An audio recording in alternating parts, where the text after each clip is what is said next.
Wait குறைக்க try பண்றீங்களா? ஆனா ரிசல்ட் வரலையா? அதுக்கு காரணம் ஒர்க் அவுட் இல்ல.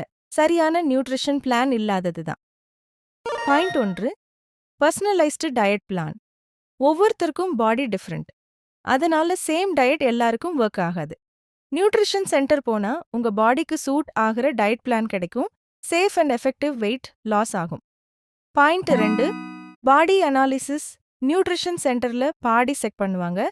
Fat percentage, muscle mass, metabolism level இத பொறுத்து தான் சரியான பிளான் கொடுப்பாங்க. Point 3.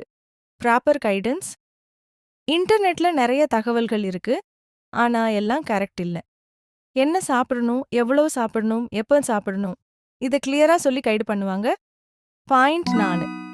Regular follow up. Weight loss ஒரு டேல ஆகாது. Weekly check progress, tracking plan update இதனால் மோட்டிவேஷன் குறையாது. Point 5. Healthy lifestyle change. Nutrition centre போறதால கிராஷ் டயட் அவாய்ட் பண்ணலாம். Long term healthy habits develop ஆகும். வெயிட் மெயின்டைன் பண்ண ஈஸி ஆகும். இது டெம்பரரி சொல்யூஷன் இல்ல. Lifetime change. Weight loss சீரியஸா எடுத்துக்கணும்னா கெஸ் பண்ணாம ரைட் கைடன்ஸ் எடுத்துக்கோங்க. நியூட்ரிஷன் சென்டர் விசிட் பண்ணது உங்க லைஃபை சேஞ்ச் பண்ணும். டவுட்ஸ் இருந்தா கமெண்ட் பண்ணுங்க. பர்சனல் கோச்சிங் வேண்டும்னா DM பண்ணலாம்.